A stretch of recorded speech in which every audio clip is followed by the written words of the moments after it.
Hey, everybody. Welcome. Thank you for coming tonight. And I'm so excited for this historical panel that we got going tonight. We have Traci Peterson, Kimberley Woodhouse, and Amanda Cabot joining me. Hi, ladies. Hey, good to see you.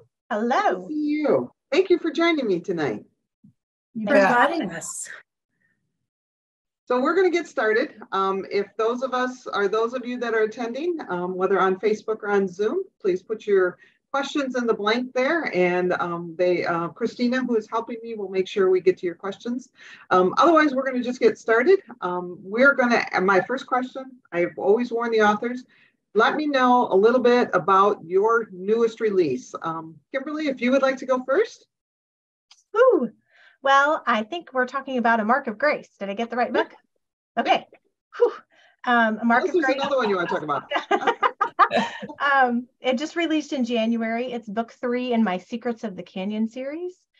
And I'm super excited about this series because it's very near and dear to my heart since I went to the Grand Canyon in 2008 with my kids as teenagers. Oh. That was a research trip. And so my kids laughed at me the whole time because I kept asking the rangers how many people died in the canyon. And so Josh is like, I don't remember how old he was 13, 14. He goes, she's an author, walking around telling everybody. But I had been wanting to write about the Harvey girls since I read Tracie Peterson's, was it Westward Chronicles, Tracy? Yep. All those years ago. And so after visiting the El Tavar, I just had to have a series there. And I was super excited when Bethany House decided that it was time to do that. And so the whole series is out: A Deep Divide, A Gem of Truth, and A Mark of Grace. And A Deep Divide won the Christian Market Book Award, Novel of the Year. So I'm excited about this series. Definitely. And Amanda, your newest, After the Shadows. Oh, I am really, like Kimberly, I am very excited about this series. After the Shadows, which, by the way, has an incredible cover, is the first in my new series called The Secrets of Sweetwater Crossing. And today's a really special day because it's release day. So that's my book's birthday is today. The books all take place in a fictional town in the Texas Hill Country. The first book, After the Shadows, well, the 3 books have as heroines 3 sisters in a blended family. So we get some interesting things about birth order, as well as the fact no 2 of them have the same 2 parents, and that creates some dynamics there. And as you would expect with a series called Secrets of Sweetwater Crossing, there are a bunch of secrets. The primary one in After the Shadows is what happened to Emily being the heroine, what happened to her father. It's an apparent suicide, but she is the only person who won't believe that it's suicide. And so she needs to find out what really happened. Why did she find him hanging from a noose in the barn? And that's the secret. Now we're all going to run off and read your book. So, I hope so. And Traci, your newest one, Remember Me. Well, I'm not as pulled together as Amanda, so I don't have a copy to hold up. I should have. They can find the links in the chat. They can go find it. Remember Me is book 1 in the Pictures of the Heart series. And there will be 3 books total. They all come out this year, June, late, I think it's July, and then October. But I wanted to create a series that was set around the Alaska-Yukon Pacific Exposition of 1909 in Seattle, Washington. And so this series will take place during the summer of 1909 and deal with these young ladies that I called camera girls. And so they go around the exposition taking souvenir photos of people with Kodak's brand new Brownie camera. And you would think I could have, worked a deal with Kodak or something here, but it was the first really affordable family, middle income families could have this camera and take pictures. Otherwise, that's the time period when you had to go to a studio and have your photo taken and whatnot. So Remember Me is book one in this series. We have Addie, who is my heroine. She has gone through some really horrible things in her life, and most of them weren't her fault, but she bears the guilt and the burden of that lifetime. And so the story is all about learning to overcome the past with God's freeing liberty and grace. And of course, there's romance, there's adventure, all the things that my readers have come to expect. Yeah. So Amanda brought it up, Traci touched on it, and so did Kimberly. You guys use a beautiful blend of reality and fiction, whether it's your setting or some of the characters or, such in your book. I'm always fascinated by that. How do you blend truth, nonfiction, so to speak, and fiction to make it all sound real? I mean, I don't know. This is something you guys are good at. So Amanda, what is your thoughts on that? Well, you have to be really careful. I do some workshops on writing historical fiction. And the biggest mistake that I see aspiring writers make is that they forget that we're writing fiction. And they try to put in so many details. You find these fascinating details and put it in there. Well, people are picking up the book for entertainment. And so you need to intersperse tidbits here and there, but never heavy-handed, because if they wanted to read a history book, they'd pick up a history book. Exactly. And so it's a careful blending, and you learn. I mean, over time, you just learn, well, does this make sense? I mean, if people are sitting there going, then you've done it wrong, because it's too much history.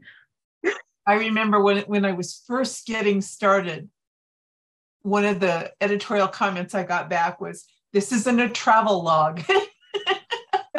Don't put all these details in here." And so that balance is so critical.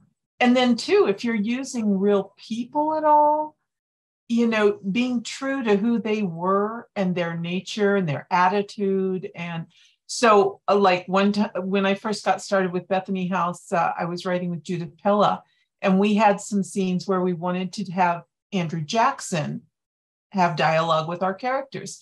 And so I sat down and I read all I could get on, my hands on of his actual dialogues and things that he was well known for saying and how he felt about different things. And so that I could put him in to this setting and have him speak, hopefully the way he would have, and not be untrue to his character and his nature. And so it's one of those things where, if you're going to go to great lengths to have real characters be in your fictional novel, you need to do some heavy duty digging. Yeah. Yeah. What do you have to add, Kimberly? I'm just going to say research is key. And, there might be 501 million things that I find, and I'm such a book junkie. I'm sure all of us are, all the research that we do, we get so excited about our topic and the history and the people that were there. We just want to have everything in there. And so I always have to call through and I was like, what's the 10 or 20 most cool things that I discovered, that I could use in there. And I love writing notes, and I have had more readers contact us that they love the notes, because we'll have the ones that Traci and I write together and my books alone, I'll have a note, a dear reader at the beginning to kind of introduce them and say, this is based on historical events, or there will be some real people in here, check out the note at the end to see what was real and what was, fictionalized, things like that. And people love learning history from fiction, because I'll get emails. It's like, well, I never knew that happened, so I had to go look it up, and I spent 10 hours in the library. It's so much fun. You do, and readers love to go look it up anyway and make sure that you were right. And then if you weren't, they love to point it out, and that's okay. I don't mind at all. Traci and I put a hailstorm in All Things Hidden. That was a Matanuska colonization book, years ago in Alaska. And it was funny because the editor had even said, hailstorm, that ruined a potato crop.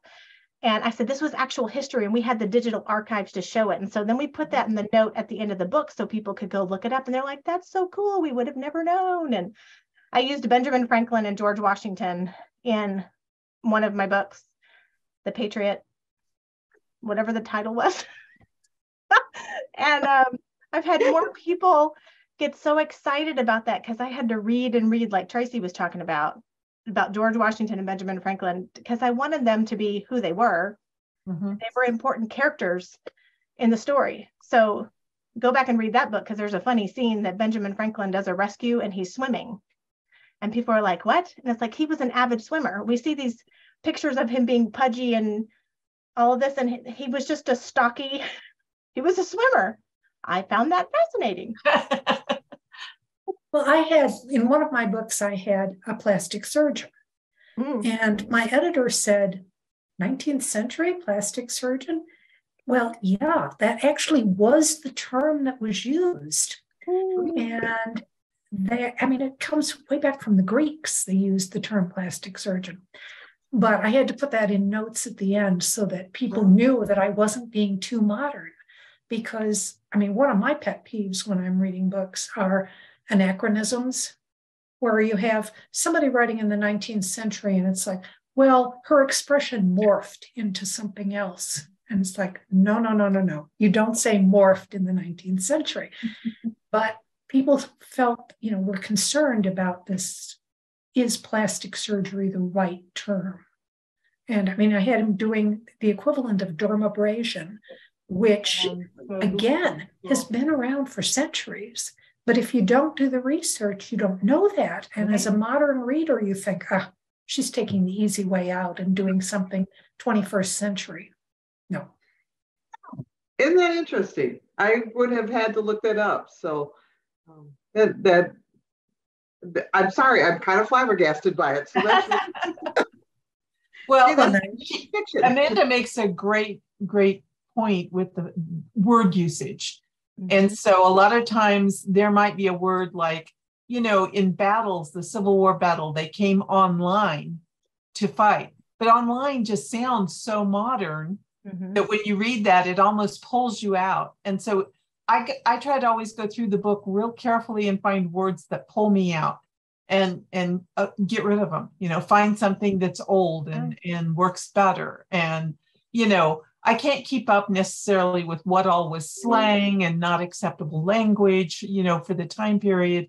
But I do really try hard to make sure that I'm not pulling in words that just drag the reader out of the story to go look up and see if that was actually a word in 1865, I spend so much time with my dictionary and the date of first usage.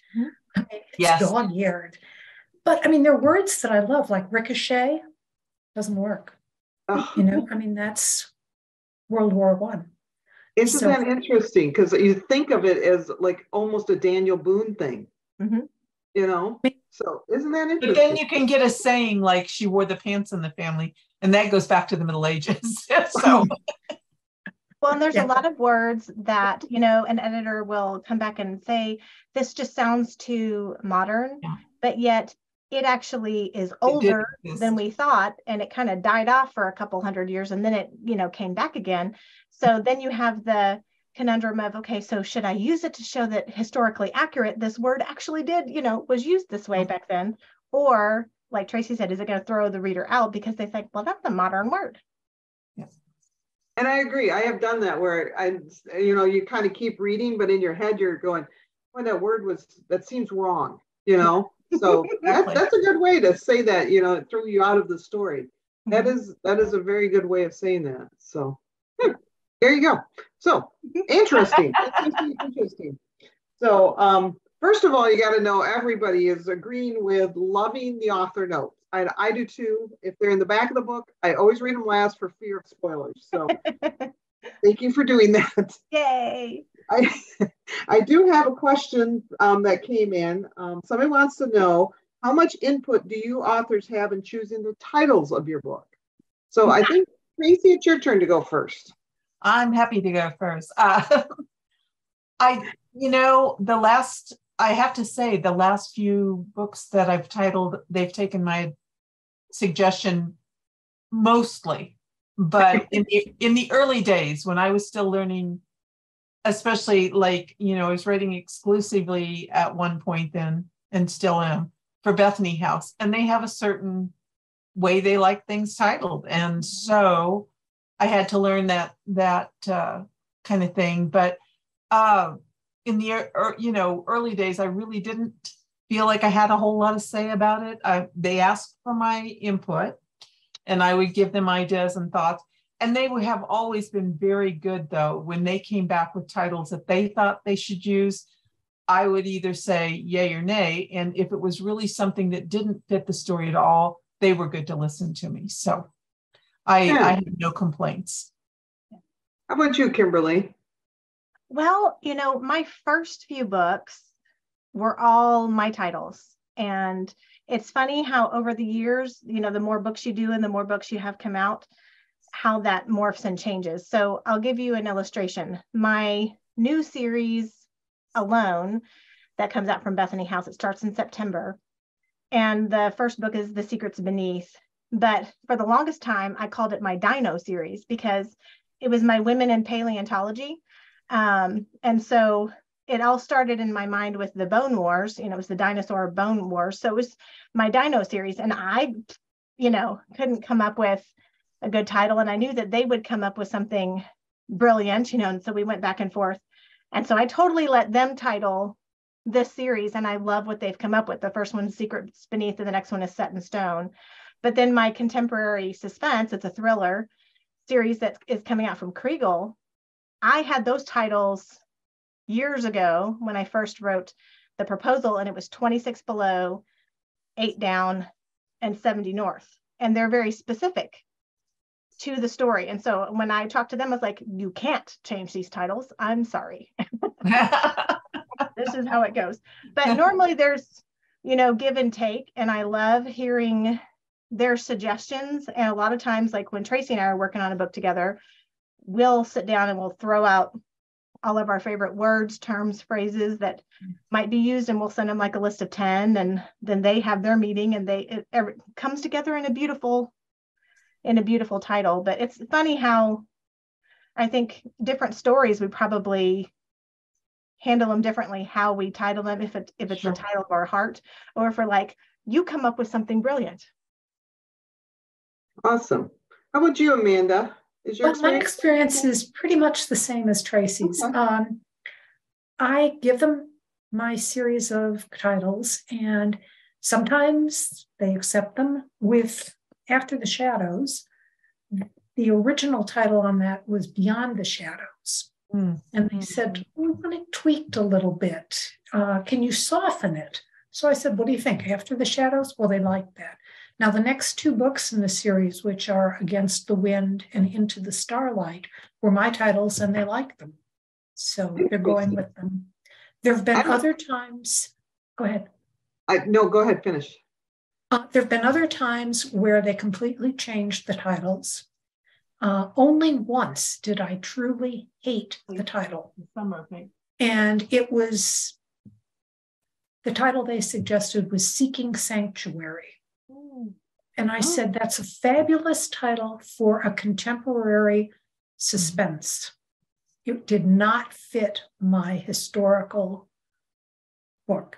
So we switched that one. That actually became Out of the Embers, which is totally different.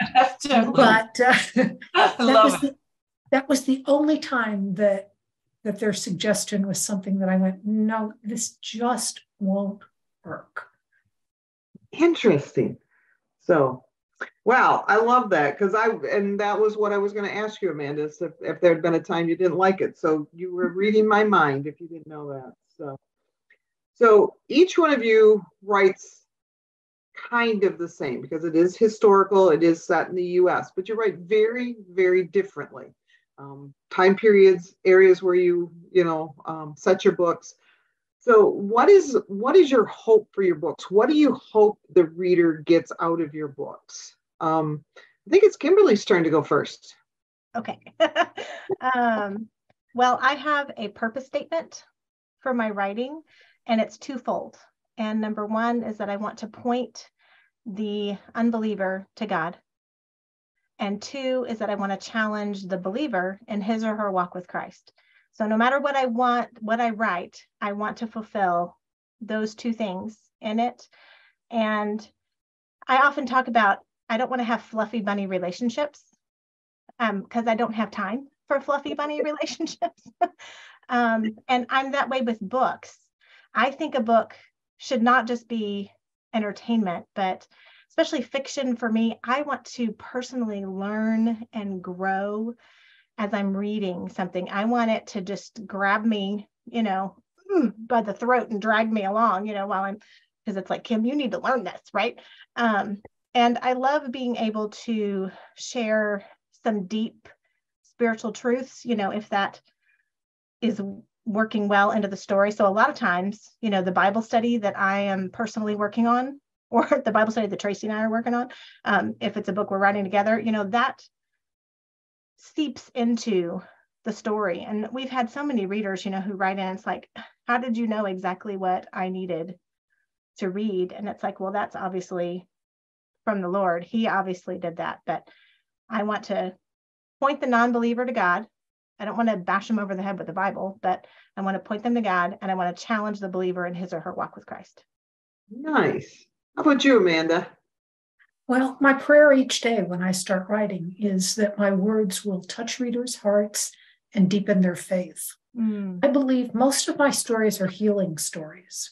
I believe in the healing power of love. I believe in the healing power of love between a man and a woman, which is why I write romance.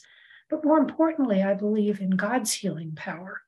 And if there's one theme that underlines my books, that's it. Yeah, and you're right. You're right. And Traci, I'm going to let you pipe in before we all comment here. I'm very much the same as Kimberly and Amanda. Writing for me has always been a ministry. And I love that the books entertain people. And I often say, I want them to entertain, I want them to educate, and I want them to encourage. And so in each of my books, I share the gospel message and I share biblical application.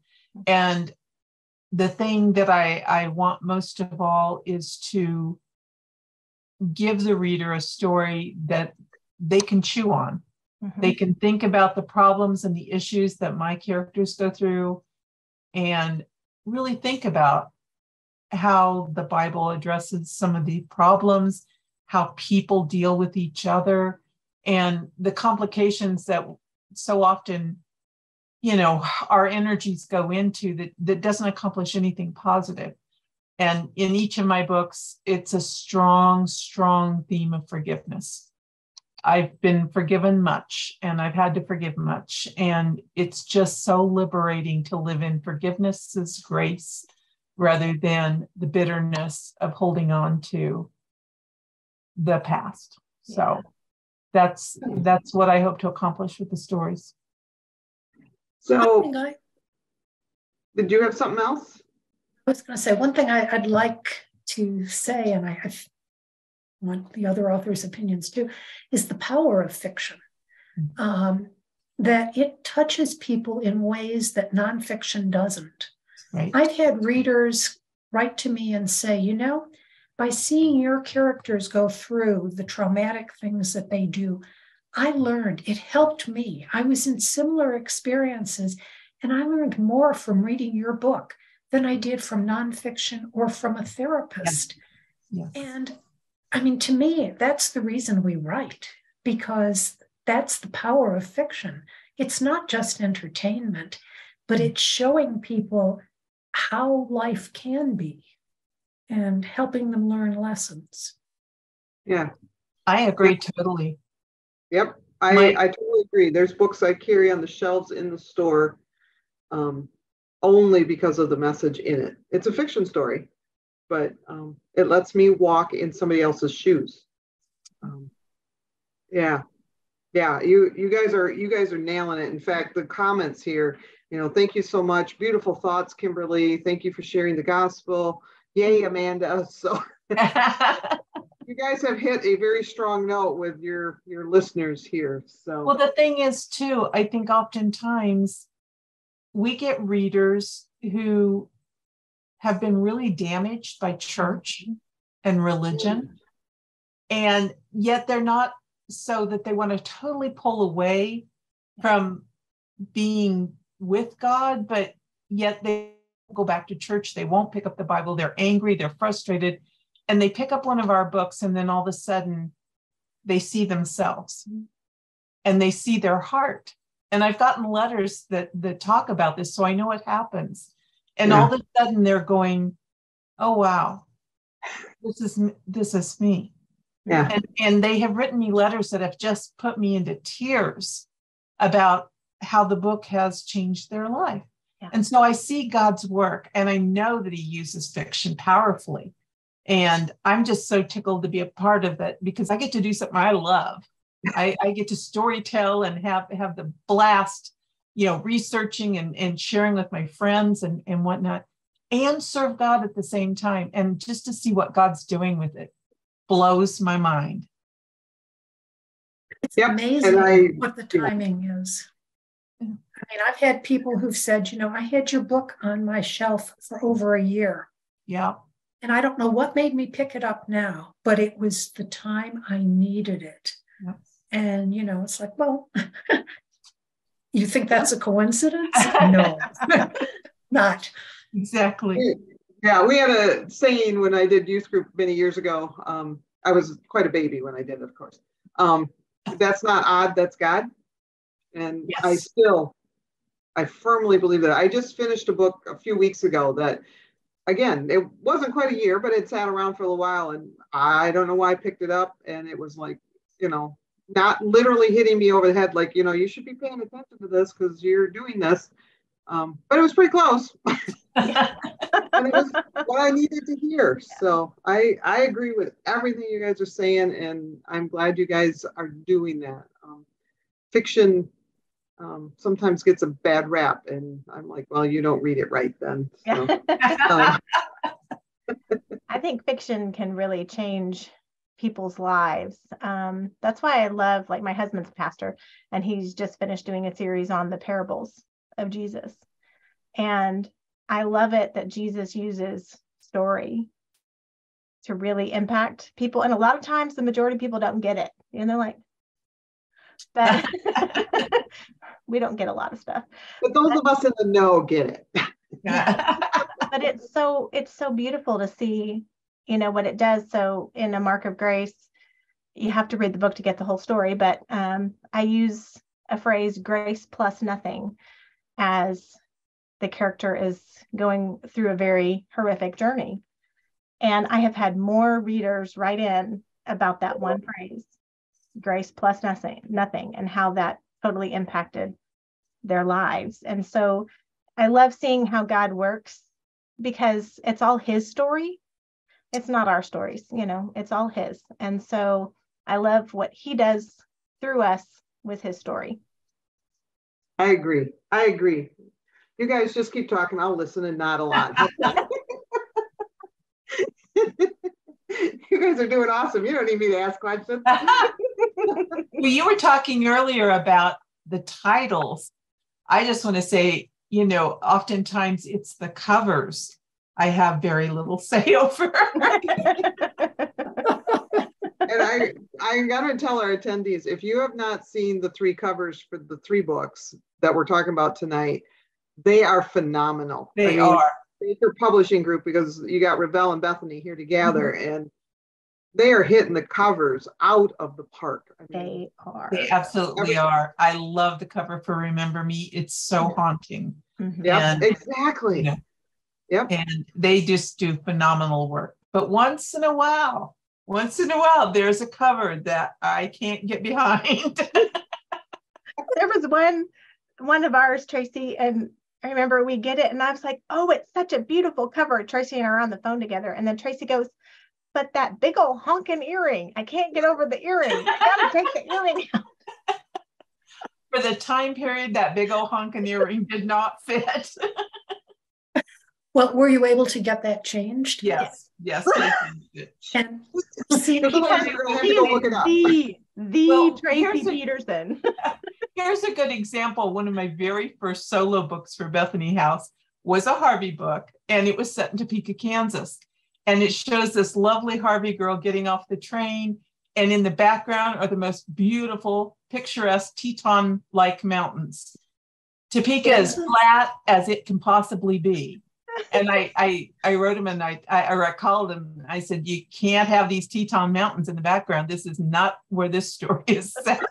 And then we went back and forth. They said, well, could it be a hill? Can we soften it? No, there's nothing. We change it to a different city. So I got my flat cover, but you know, it's things like that I found them to be very good to work with when it's just absolutely no way this can work. Yeah. They are very. I know there's a cover, if I'd mention it, you guys would all know it, where the girl on the cover has the wrong color hair from what is described in the book.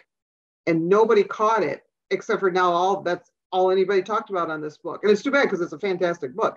But so it does happen. You know, they put the Tetons in Topeka, you know, we yeah, should think. Yeah. But they are phenomenal with their covers. I have never seen covers that were more exciting and beautiful. And, you know, I have to give them kudos. Yeah, and very fresh. I agree. It's Yes. like they're leading the way on new ideas. Mm-hmm. Yeah. Baker's done a very good job. Yeah. I have my friends who write for other publishers all tell me how envious they are of my covers. Yes, mine too. Because, you know, Revell and Bethany House do the best covers in the industry. Amanda, show yours again. Yeah, that's just, it draws me in. I want to know where she's going. I want to know more about this story. Well, in the house. That's what I was about to say. I want to know on this is that house becomes a character in all three books. Ooh. And I sent the art director, we get these questionnaires that say, you know, what ideas do you have for the cover? And I said, well, there's this house. And I sent a picture of the house that I had used that was the inspiration for this. And the art director found something that was not identical, but really close. Oh, nice. Awesome. And then she enhanced it. There are these pillars and a long walk going back. Now, those weren't in my original descriptions of the book because the typical hill country house would have been pretty much up at the street. But after I got the cover, fortunately, I get it cover designs before I have to do the second round of edits. So I can tweak my prose to include, okay, now we've got this wall with the pillars and they say Finley House on them, which is the name of the house. And we've got a long walk. So now my cover and my story match. Isn't that awesome? Great. That's really I love that. I love that. That's because they include us authors in the process, and not all publishers do that. Yeah. You're right. You're right. And I can always tell because every once in a while you got a cover, then you read the book and you look at the cover and go, well, I'm lucky I read the book. The cover is right. But awesome. So I have some questions specifically to each one of you individually, but please feel free to, you know, chime in with your own questions or comments on them too. So I think, Amanda, it's your turn to go first. So we touched on this a little bit already, but you in this last book, besides suicide, which you do talk about already, you bring up some other heavy topics like spouse abuse. How do you keep a topic that we think of so often, because this is when we live, as a modern topic? How do you put it in a historical book and then you kept it very relevant to today? How do you do that? Well, you know, it's interesting that you think of it as a modern problem because, you know, when people tell me that they like to read books set in the 19th century because life was simpler then, my answer is it wasn't simpler. It was different. Okay, you didn't have to worry about the problem that another author just told me about where she's had no internet coverage for the entire month of March. Okay, I can't imagine living without internet coverage. We wouldn't be here. But, you know, We're also not facing dying of cholera as a normal thing. So things weren't different. What I try to do, and I do address a number of heavy topics, is to make the point that people are fundamentally the same. It doesn't matter whether you're writing about the Middle Ages, the 19th century, or the 21st century. People in their essence are the same, and the problems are the same. We may be talking more about spousal abuse because it was just something that it's like child abuse. It was not talked about. You knew it existed. As a friend of mine from high school said, well, we knew abuse existed, but nobody said anything. That's just the way it was. So it's not really a new topic, but it's one that I thought would resonate with readers because we know that it happens. But again, it's that distancing that you get with fiction. You know, when you're reading a book that's fiction, it's not like you're sitting on a therapist's couch and talking about your own problems. You're watching someone else deal with a problem. And you're watching them because we all write books with happy endings. You're watching them surmount their problems. Yeah. And so that makes it relevant to modern times, but still with that distance so that it's not quite as painful as reading a self-help book. Yeah. Yeah. I love that answer. Because I know with Traci, you and Kim too, you touch on some of this. So yeah, is there anything you'd like to add? I mean, that was a brilliant. I think she hit it on the nail. Nail on the head. Whatever that saying is. Great drop, man. Perfectly said, Amanda. Is our hour up? Because that's the best answer. So Traci, I had no idea there was a thing, and I have it written down, so I'm going to read it because. Oh dear. The Alaskan Yukon Pacific Expo. I had never heard of that before. So, how did you discover that? How did I find it? Yeah, you know, I was reading research for another book, and this is quite often what happens. Somebody mentioned that it was just one little sentence that they had just returned from seeing the exposition in Seattle in 1909. Okay. And didn't even mention what it was. And I thought, there was an exposition. What kind of exposition? Are you talking a World Fair? What, so I just did a quick look it up and see what it was. And when I saw that it was the Alaskan Yukon Pacific Exposition that wanted to introduce Alaska and the Yukon and some of the islands in the Pacific to people who wouldn't normally know anything about them, and set it there in Seattle, because Seattle really becomes a big town thanks to the Yukon Gold Rush. They come in there and outfit everybody's ships. A lot of the ships took off from there, San Francisco also, but Seattle really gets a boost to their economy and to their numbers because of the Yukon Gold Rush. And so they wanted to focus that on this expo and have everybody come in and see. So they brought Native Alaskans down and set up an Eskimo village. They had people come from the Philippines and set up a village there. And it was very scandalous because the people were hardly dressed and they ate dog. It was, one of those scandalous things that everybody protested, but everybody went to see. Isn't that the truth? I just happened, and that's what often happens with my stories. I will come across some little clip somewhere where somebody says something like, my favorite is, and they don't know what happened to him. And I think, oh, I can come up with 900 different things, let me play with this.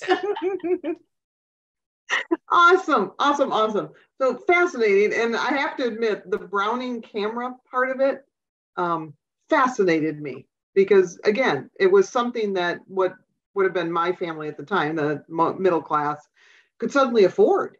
Yes. And so was that a major part, like for the first time, was it a major part of the expo, or was this something that had been working its way west? No, photography was big, and they had an exposition photographer, Frank Newell, Knoll, I think, or something like that. And photography was just becoming so important, and people were really, I mean, ever since the Civil War and Matthew Brady's pictures and whatnot, you had such an interest in photography because suddenly people could see something that they were 100 miles away from. And so it became a big deal. And as Kodak developed, I think the Brownie actually came out in 1900, but this was the first time it became really affordable and had some new updated features and whatnot. And you got, and it was smaller. It was small to handle. You didn't have to have a stand. You could do 10 pictures for 70 cents. And they were postcard size. I mean, that was your roll of film. I'm not sure what it cost to develop them, but the thing was, it became this new industry. And while I didn't necessarily see that it was a huge focus at the expo, it was part of it. Interesting. Fascinating. Thank you. By the way, I only take pictures with my phone or the little camera. Right. I love photography. I think it's one of those arts that I remember saving up money for film. Yes. I'm old enough for that. Yes. Yes. And then you get the developed film and you got like one good picture. Yeah, one out of exactly. You didn't get to pick. It was never one I wanted. So Kimberly, you, in this series, you include the Harvey girls. Yes. Tell me something you have found out either about the Harvey girls or the Harvey hotels or both or whatever that you found most fascinating in your research, because I find the Harvey girls fascinating, period. Me too. And all the research that I had done before, and, Tracy's amazing books, because seriously, that's how I got hooked on the Harvey girls. When was that? In the 90s, Tracy, when those came out? Yes. I loved that series and I was fascinated. So of course I had to go research more and I had to read up on them. And everything was about all of the stops along the train. And so most people think of the Harvey girls as just these, amazing, pristine waitresses that could get the people in and out in 45 minutes and they didn't spill a drop, and, everything in the quarter pieces of pie and all the cool things that, people have heard here and there about Harvey. Well, the El Tovar, when it was built, was actually after Fred Harvey died. And this was his legacy. This was the crown jewel, but everybody acted like he was still alive. So there's a little pamphlet that I have, the original pamphlet from the Fred Harvey Hotel the El Tovar, when it opened, and it's signed Fred Harvey as if he's still alive.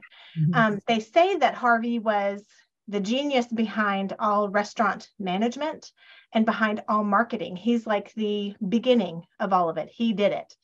And people picked up from it. And that's the thing. The sons of Harvey just kept it going. And so everybody thought he was still alive when the El Tovar was built, and he wasn't.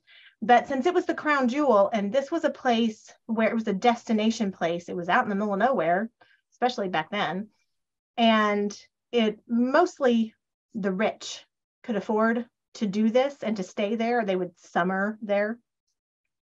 So it's a little bit different for the Harvey girls because they had to have lots of experience to be able to get chosen for the El Tovar. So they had to be the best of the best, but then they also had to learn how to do the same experience, but also a different experience for the customer, because it wasn't a rush on and off the train, really fast as they went to the next destination. So I found that very interesting, and reading diaries from some of the women who were Harvey girls at the El Tovar, that was fascinating. And I did a lot of research there because they have a lot of documentation there at the El Tovar and at the museum. It's very, very interesting. But there's something else that I want to tell you that I think is really fascinating. So at the Grand Canyon, you can still go to the Kolb Brothers studio. And the Kolb Brothers were two brothers, amazing entrepreneurs who were photographers. Tracy and I have had a lot of fun talking about photography. And they did this amazing thing out at the Grand Canyon. And they pulled all kinds of stunts and took pictures of all of these stunts, and they sold them to people. And they ran up and down that trail in the Grand Canyon every day, 2 or 3 times, which is miles long, just to be able to develop their photos They would take pictures of people at the top before they started down, and then they would have them developed by the time that they came back up to the top. Well, the Cole Brothers studio is still there. There's amazing history. I use them in the books, a little bit because they're just so much fun. But as I'm researching, I found out that after one of the brothers died, so this is well after my series takes place, they find a skeleton inside a boat, inside one of the brothers' boathouse. Yeah. So there was even like a whole show done, unsolved mysteries or whatever. Now, they did prove that the brother did not kill this person, and they had photos of the person dead, like on a ledge somewhere else. But I kept thinking, why did he have the skeleton? Why would you keep that memento? It sounds like a book. Who wants to run with that one? I just haven't figured out how to do it yet. Yeah. So we've got a little bit of time here yet. Let's see. There's a couple questions, and so I'm going to kind of blend them together. Answer them as you can. I can try to remember them and repeat them if you need me to. You have a lot of authors that would like to be authors. People who would like to be authors. Wow. Listening tonight. So what words of advice do you have for somebody that would like to get into either historical writing, but in writing in general? And then how long does it take you to write a book? Yeah. And if you would like to share how many books you have written, because for all three of you, it's a big number. And you guys are busy ladies. So I think, Traci, is it your turn to go first? I know I'm terrible at that. I have no idea, but I just turned book 140 in. So wow. I'm excited to say that, and that I've already started book 141. So my schedule it's a constant everyday job. And I have accomplished 140 books because it's that way. I write a synopsis for each story, a very lengthy synopsis. We often argue with seat of the pants writers because I'm a plotter, but we really do the same thing. Seat of the pants writers just write the whole book. I just write a very long synopsis. And so, that's how I do it. My goal, though, and the thing that helps me the most is I write this chapter by chapter synopsis, might be 30 pages or whatever, but I have each chapter kind of outlined. And it doesn't mean that I have to marry the thing. I will often go off track and call the editor and say, hey, I need to make changes in this and this and this. I had a real humorous thing happen a couple of years ago when I was writing a book, and I got the entire thing written well in advance. I thought, wow, I had a schedule. This is super. But then as I'm finishing up the last part of it, I just writers are weird people, so just bear in mind. One of the characters looks at me and says, oh, by the way, I forgot to tell you I'm an atheist. And I'm like, and as writers, we're encouraged to make it worse. Well, he made it worse. I had to go over the whole entire book and change a lot of things, but it works so much better for the story. And it really did bring out some things that really were missing in the storyline. But I always encourage readers network and get involved in local writer groups. If you don't have local writer groups, get involved in a national one like the American Christian Fiction Writers.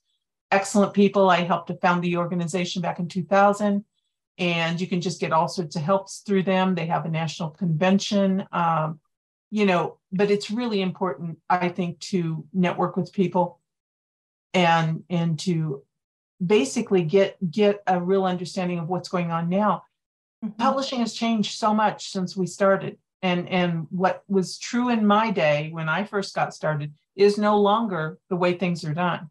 And so I don't even go and try to even attempt to teach that kind of thing because it has changed so much. And because I'm established, I don't have to do the same things that new writers have to do. So I always encourage them, keep up, get involved with somebody like American Christian fiction writers who have all of the most up-to-date information available. Interesting. Yep. How about you, Kimberly? I like to tell writers that the only way you're going to do it is to write. Mm-hmm. And so you have to write. So I don't know how many people have told me, well, I like to wait for the muse to come and, all of this. And it's like, no, when you're a full-time author, I have 5 books releasing this year and 5 books releasing next year and 5 books the year after that. It's, you either sit down and do it or stand like I do, walk on the treadmill, or it's not going to get done. So, you have to be disciplined about it. And a lot of creative people don't like to think about, being organized or disciplined or plotting. But I think it's really important for you to learn that even though this is creative and this is an art, it is still hard work. So be very disciplined about it and make yourself sit down and write. On the Write Nook, which is on my website, there's a lesson on there about a creative journal. So I tell a lot of people, it's like write in a creative journal every day, and that will help. But as to writing, so I've always been trying to keep up with Traci. No, our first book together, I remember we were at a book signing and somebody asked us that, how many books have you written? And for me, it was book 9. So, I could hold up both hands, book 9. And for Traci, it was 99. So I'm up to, I don't know, I turned in 37 or 38. That is amazing. Last month, but so I feel like I still feel like a newbie. I'm still working at it, plugging along. I don't remember the rest of the questions, so whatever I missed, just ask me. I think you hit it all. You nailed it. So that was fine. That was fine. So Amanda, how about you? Words of advice. How many books have you written and how long does it take you to write a book? I threw a lot at it. I didn't answer that. I'm not sure of the exact count. It's something over 40, which I thought was a good number, but not. That is a beautiful number. It's wonderful. It's a good number. Like Traci, I'm a plotter. It takes me between 6 and 9 months to write a book, but I have to say that I don't write 8 hours a day. I started writing when I had a day job, and that was just a few hours every day. And I thought that after I retired from the day job, I would write more. But I've heard this from other people. You get into a pattern, and that's just the way it works. You spend so much time doing that. Yep. In addition to the advice that Traci and Kim have given to aspiring writers, I have two more things. Number one is read extensively in the genre that you want to write. And not necessarily the established writers like Traci or Kim. Read the debut authors, because that shows you what are publishing houses buying now. Yeah.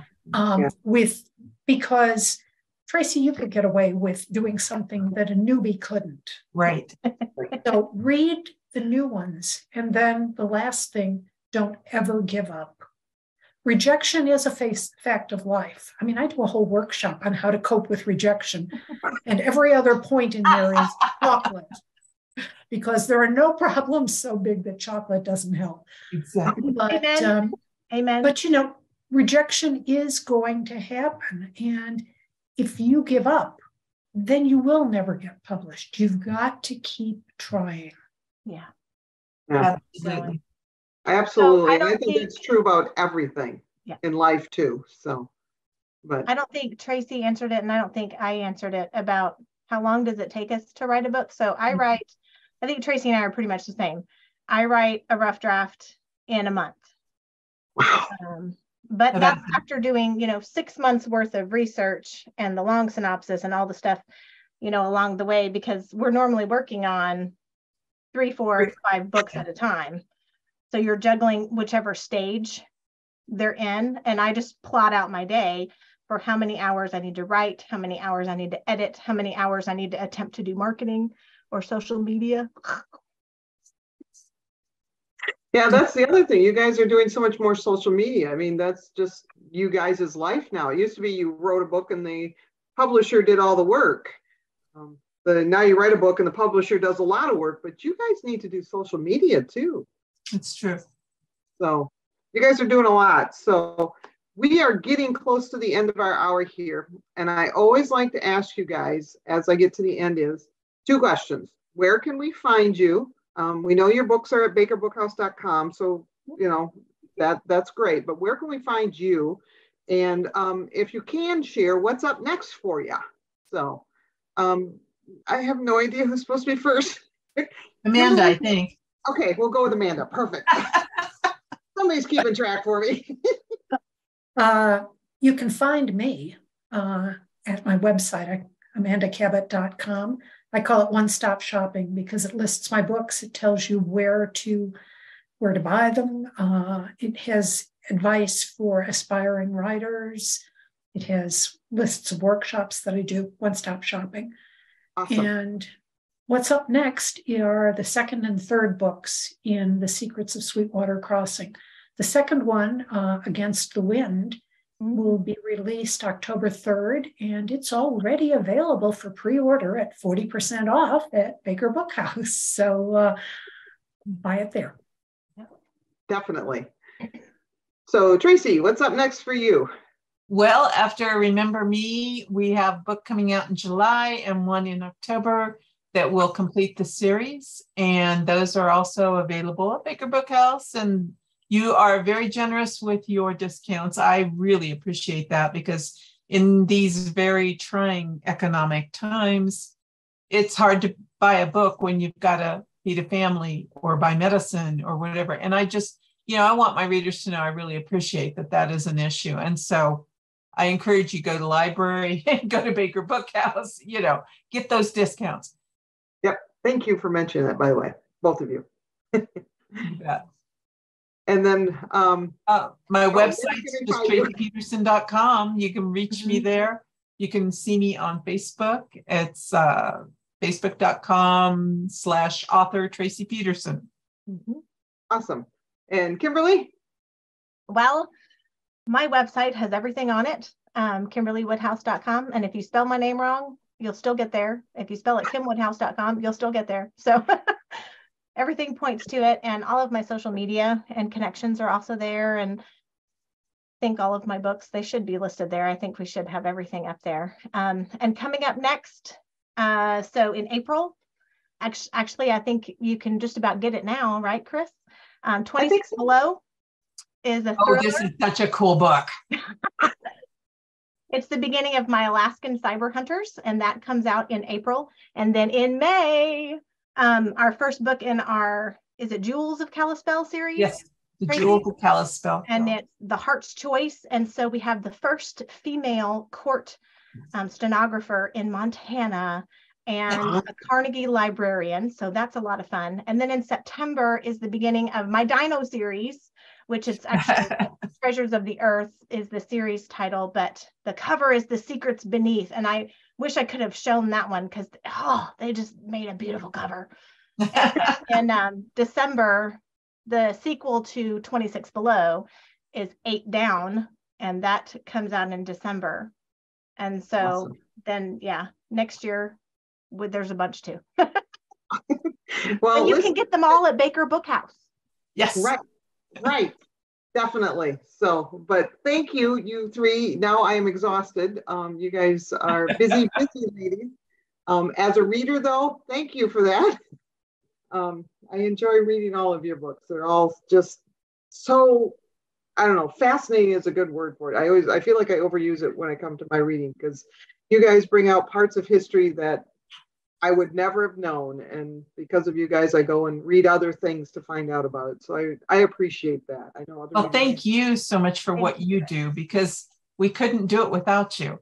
People oftentimes think authors, manage everything on their own, but it's a big group effort to get that book from my head to your store. So true. And Chris, there was a comment that Becca the Short had posted on Facebook, and I started reading it, and it seemed really heartfelt that the authors would want to read, but now I can't get back to it for some reason. I can't see it. So please, then for the authors, and of course, anybody attending on Zoom too, you can go to Baker's Facebook page, and this will show up for you. Okay. And so the comments will be there. So please go there, and you're welcome to interact with any of the questions that are on there also as you guys read them. Please feel free. So thanks for bringing that up, Kim. I appreciate that. So thank you.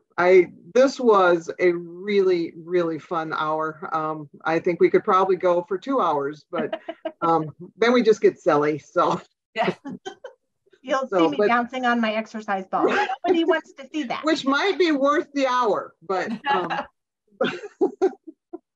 but no, I really did. I really enjoyed this hour. It was so much fun. It was just so interesting to hear you guys's